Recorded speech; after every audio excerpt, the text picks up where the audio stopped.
네, 11월 11일 초독을 시작하겠습니다. 오늘은 허수정 선생님께서 헤모다이리시스 이머전시에 대해서 발표해 주시겠습니다. 네, 교수님 발표 시작하겠습니다. 저는 오늘 혈액투석 중에서 생길 수 있는 여러 응급 상황들에 대해서 준비를 했습니다. 네, 간단한 혈액투석에 대한 인트로덕션입니다.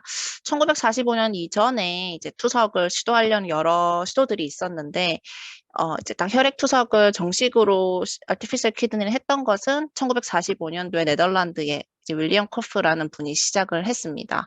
그리고 미국에서 이제 유지 혈액투석이 처음 시작된 것은 1962년도라고 하고, 근데 이게 투석이 가격이 워낙 비싸다 보니까 많은 환자들이 혜택을 못 받고 있다가 1973년도에 미국에서 메디케어 앤드 스테이지 레날 디지스 프로그램이 생기면서 이제 그때부터 혈액투석이 대중적으로 시행을 했다고 합니다. 우리나라에서 보면 1952년도에 한국전쟁 당시에 임시로 투석기를 설치를 해서 군인들을 위해서 시행을 했다고 하고, 이제 병원에 처음으로 혈액투석실이 설치됐던 것은 1965년도에 수도 육군병원에서 군인들을 위해서 시행을 했다고 합니다. 이제 민간병원에서 처음 시행됐던 것은 1967년에 대구 동산의료원에서 이제 코프로부터 직접 인공심장기 한 대 기증받아서 시작이 됐었고, 그 이후로 세브란스 포함해서 이제 여러 대학병원 중심으로 이제 투석실이 생기게 됩니다. 그래서 1976년도에 의료보험이 적용이 되면서 이제 그때부터 혈액투석실이 이제 증가하게 됩니다. 보시면 2021년도 애니얼 리포트고 2020년도까지 보면 ESRD의 유병률이 14만 명 정도 되고, 그중에 혈액 투석을 하는 분들이 한 10만 명, 11만 명 정도 있습니다. 그래서 투석이 점점 더 하는 환자들이 늘어나고 있어서 이제 투석 중에 생길 수 있는 여러 합병증에 대해서 공부를 좀 해봤습니다. 혈액 투석 중에 하는 도중에 환자들이 흔하게 이제 호소하는 증상들은 저혈압을 포함해서 근육 경련이나 노지아 보미팅이나 헤데이크나 체스트 페인, 백페인, 그리고 가려움증 이런 것들을 호소를 합니다. 그래서 환자를 보고 평가를 하고 이런 대증적인 치료를 하는데, 이제 그 중에서 이제 환자들이 정말 이머전시한 상황들이 있을 수 있기 때문에 이제 그런 것들을 평가를 잘 해야 합니다. 그래서 이제 교과서에 나와 있는 혈액투석 중에 생길 수 있는 이머전시 상황들을 대표적인 것들을 추려서 정리를 했고, 요새는 이제 흔하진 않는데 과거에 흔했던 다이알라이저 리액션이나 다른 알러지 리액션들, 그리고 다이알라이시스 디스 이퀴빌리움 신드롬, 유레믹 페리칼다이티스, 그리고 베스큘러 액세스 관련한 헤모리지나 니들 디스로즈먼트가 있고, 또 헤몰라이시스가 생길 수 있습니다. 그리고 투석 환자들에게 흔하게 생길 수 있는 부정맥까지 정리를 했습니다. 하나하나 살펴보시면 처음에 이제 다이알라이저 리액션입니다. 다이알라이저는 바이오 컴패터블한 멤브레인으로부터 매우 이제 할로우 파이버들로 구성이 되어 있고, 1970년대에는 초해 증후군이라고 불렸다고 합니다. 그래서 투석을 처음 시작하는 환자들에게 있어서 보통 나타나는 경우가 많았고, 하이퍼센서티비티 리액션이라서 보체계나 키닌계가 액티베이션이 되면서 증상이 나타나는 경우가 많았습니다. 크게 이제 두 가지 원인이라고 생각을 했었고, 이전에 썼던 다이알라이저는 큐프로페인이라고 하는 셀룰로즈 멤브레인으로 이루어져 있었는데 이거에 대한 리액션이 있었고, 두 번째는 에틸렌 옥사이드를 사용해서 이제 투석에 린스를 했었는데, 이런 불충분한 린스가 생길 때 이제 이런 남아있는 에틸렌 옥사이드 때문에 이제 반응이 나타나면서 환자들이 이제 알러지 리액션을 보이는 경우가 많았습니다.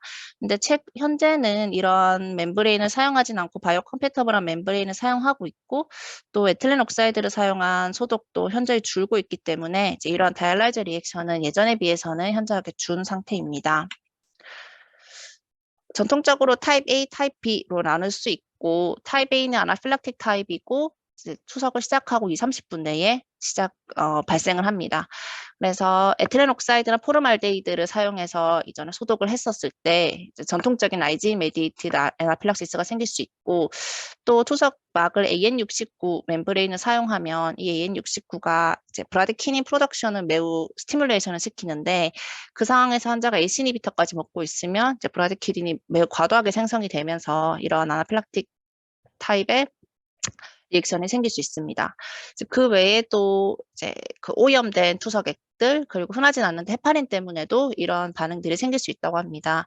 전형적인 증상은 아나필락틱 타입 아나필락시스 같이 얼티카리아나 라린지얼 이데마, 브론코스파즘, 디스프니아 같은 것들이 있을 수 있겠고 매니지먼트는 보존적인 치료를 합니다. 그래서 수액을 주고 에피네프린이나 스테로이드, 안티히스타민 같은 것들을 주고 이미 나와 있는 혈액은 리턴하지 않고 투석을 즉각 중단하는 것이 필요하겠습니다. 타입 B 같은 경우는 넌스페시픽하고 타입 A보다는 덜 시비어한 타입입니다.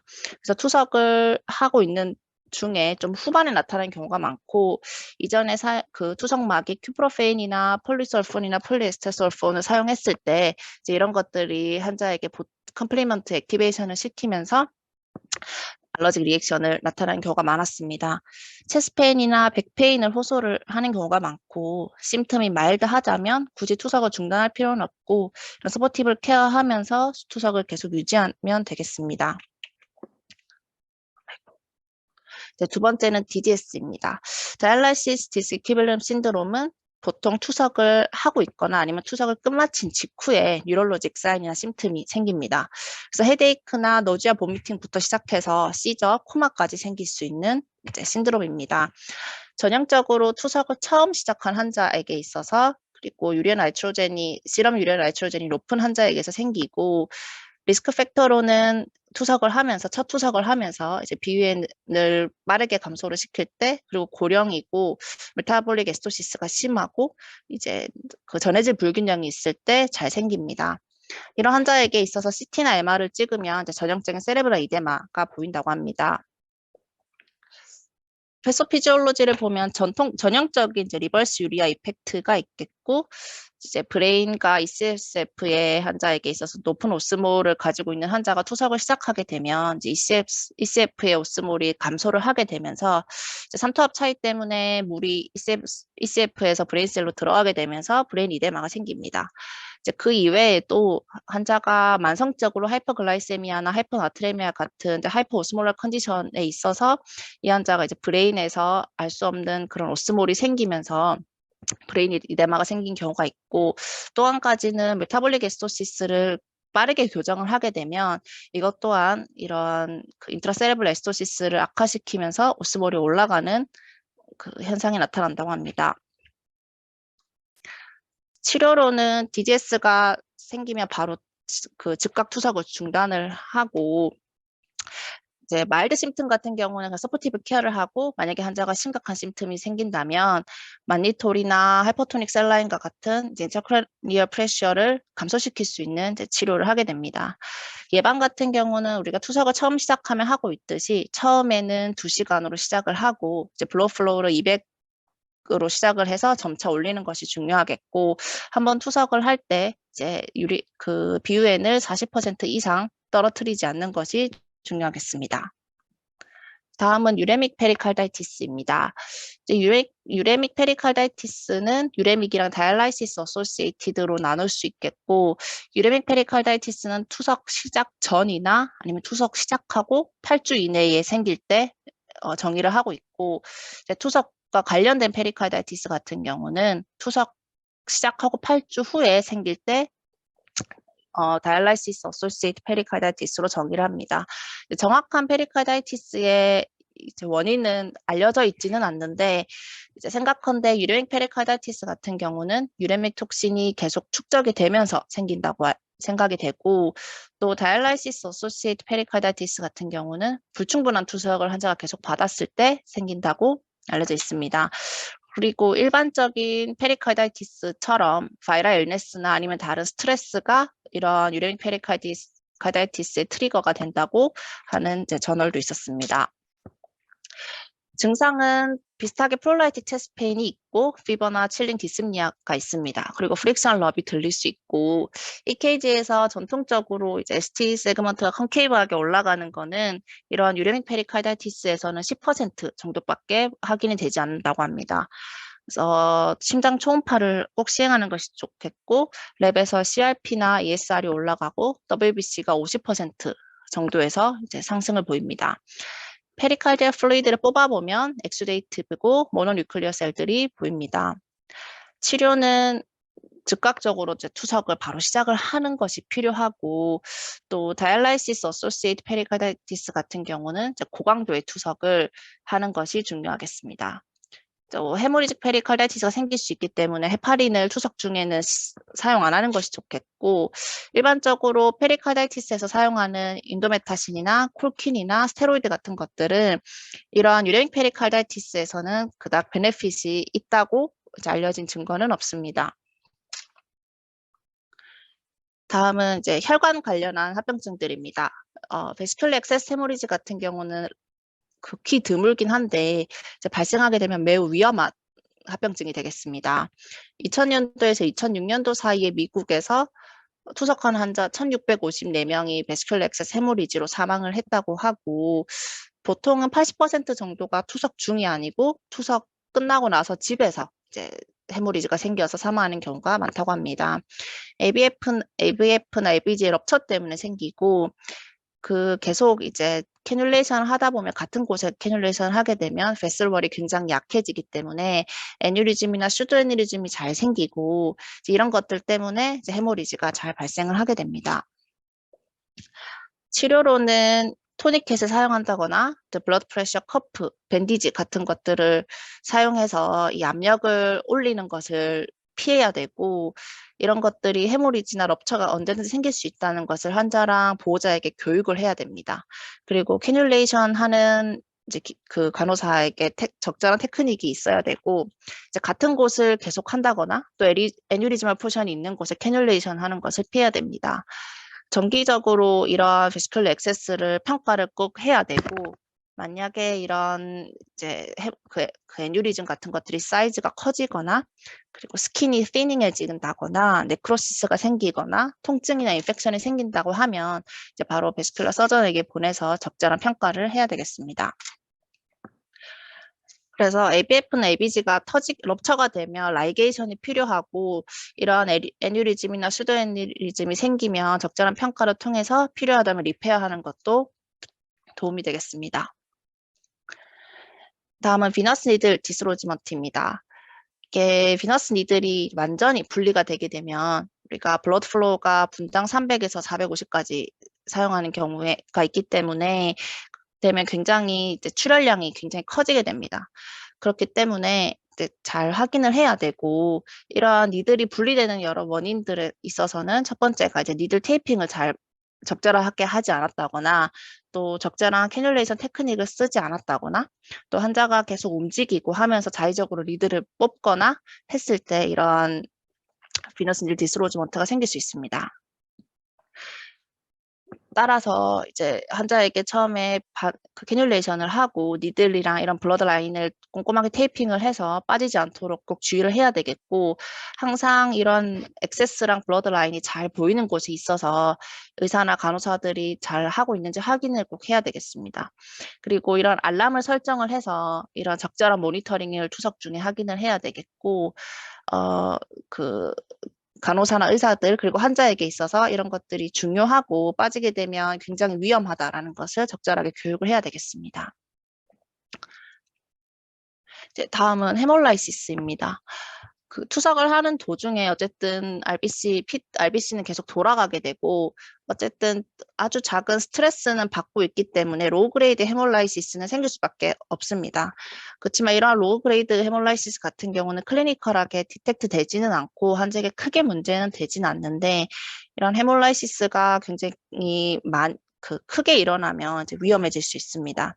보통은 메케니컬 코즈, RBC가 이제 부러지는 메케니컬 코즈랑 투석액 관련해서 두 가지로 나눌 수 있겠고 보시면 이러한 바늘의 니들은 게이지는 굉장히 작은 데에 비해서 블러드 플로우를 굉장히 높일 때 그리고 아터리어 프레셔를 굉장히 엑세시브하게 네거티브를 걸 때 그리고 니들이 말 포지션 됐다거나 혈액이 돌아가는 튜빙이 킹킹됐다거나 옵스트럭션이 되게 되면 이제 RBC가 깨지게 되면서 헤몰라이시스가 생길 수 있고 또 투석액 자체가 적절하게 투석이 이루어지지 않으면 헤몰라이시스가 생길 수 있습니다. 1998년도에 미국에서 3개의 주에서 대규모의 헤몰라이시스 아웃브레이크가 있었다고 합니다. 그때 원인이 이제 투석기 유출 혈액회로와 정맥의 공기 트랩 챔버 사이에 연결 부위의 제조 과정에 오류가 생기면서 이제 헤몰라이시스가 생겼던 사건도 있었습니다. 이제 이 왼쪽 그림이 이제 정상적인 이제 그 투석을 하는 도중의 그림이고, B가 이제 비정상적으로 헤몰라이시스가 생길 수 있는 건데, 보시면 정상적으로는 이제 피가 나와서 이제 아터리얼 프레셔 모니터를 하면서 우리가 이제 다이얼라이저를 통해서 이제 피가 걸러지고 다시 이제 환자에게 들어가는 것으로 이루어져 있는데, 보시면 이런 아터리얼 프레셔가 굉장히 과도하게 네거티브가 걸리거나 또 통과하는 이런 튜빙이 킹킹이 됐다거나 막힌다거나, 그리고 그 들어오는 투석액 자체가 이제 하이포토닉한 다이알라시스 컨센트레이트를 가지고 있다거나 투석액이 오염되면서 클로라민이나 카포나 나이트레이트 등이 섞여 있을 때, 그럴 때 이제 그 헤몰라이시스가 잘 생길 수 있습니다.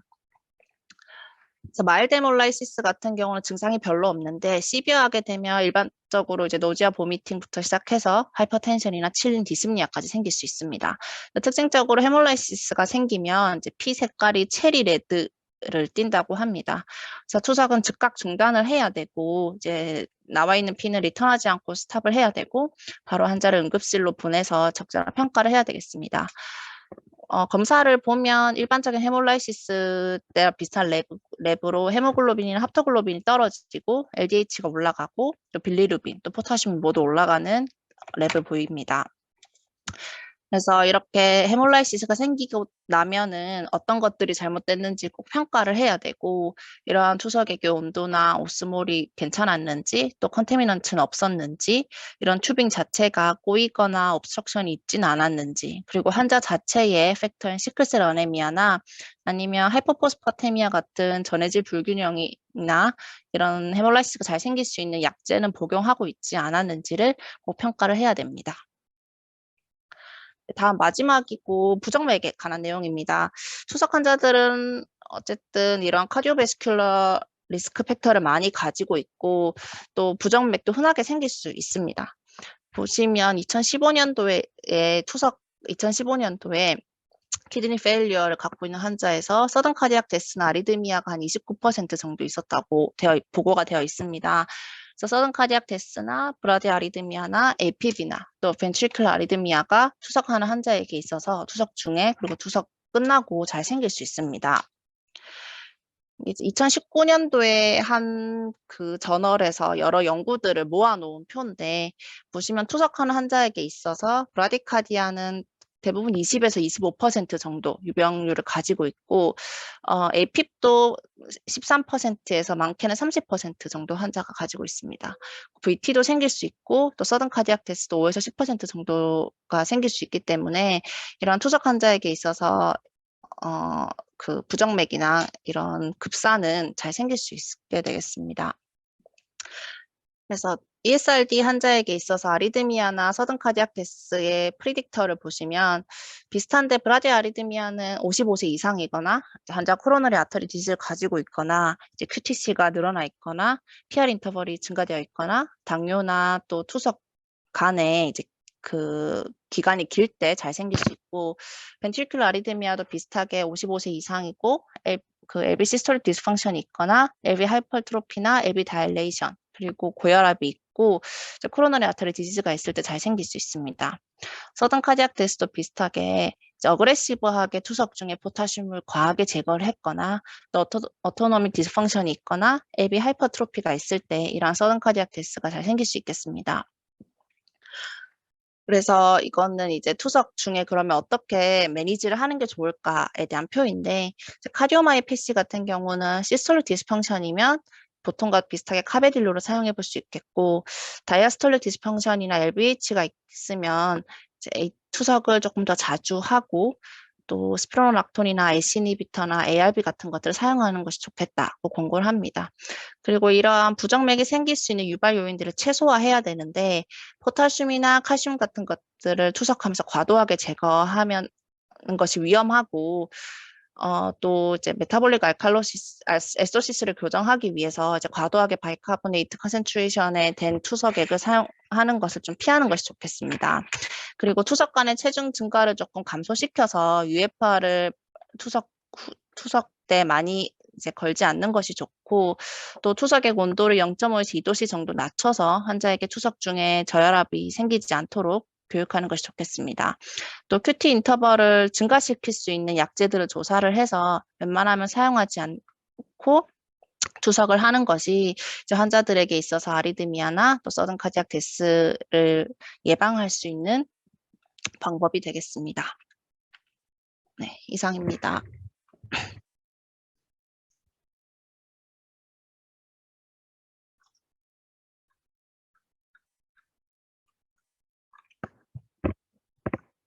허수정 선생님 수고 많으셨습니다. 혹시 이 발표 내용에 대해서 질문이나 코멘트 있으신가요?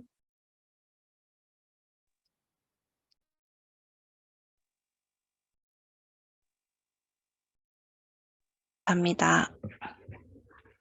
따로 코멘트는 없고, 네.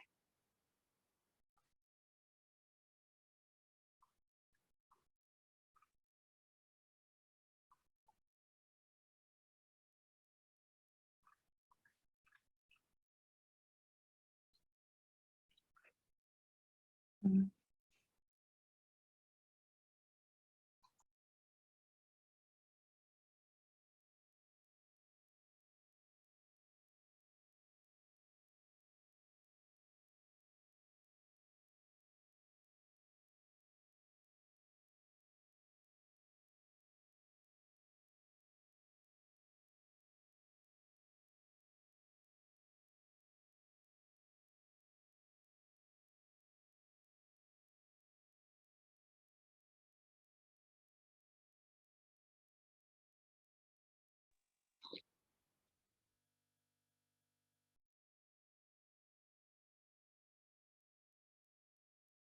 혹시 질문 없으세요?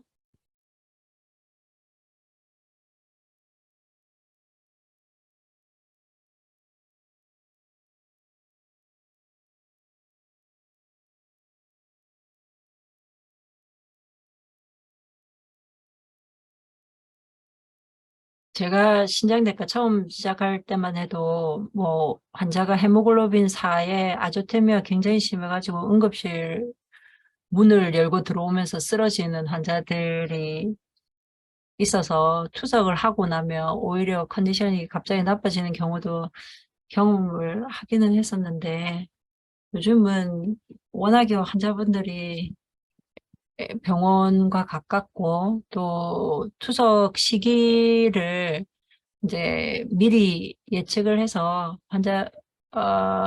팔로업이 잘 된 환자들은 투석 준비가 잘 되어 있는 상황이 많아서 조금 옛날보다는 그런 일은 조금 없는 것 같기는 합니다.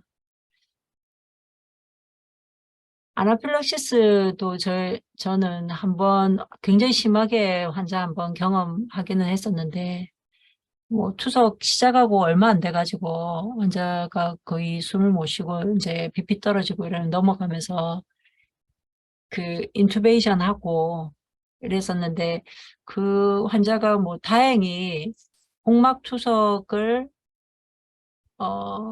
한 1년 정도 했나 하고 신기능이 조금씩 회복이 되셔갖고 지금은 그냥 CKD로 투석 없이 거의 지금 15년 이상 예, 잘 다니고 계시는 분 한 분 계십니다.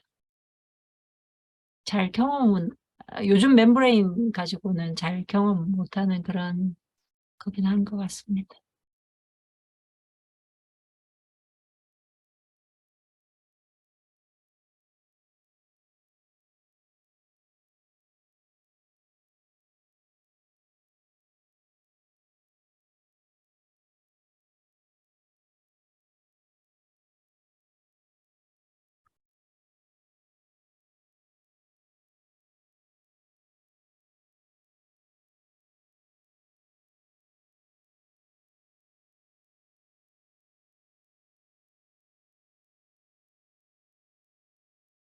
음.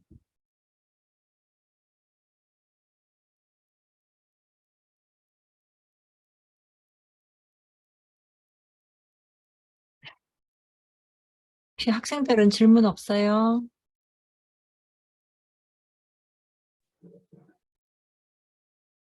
저는 없습니다. 네, 저도 없습니다.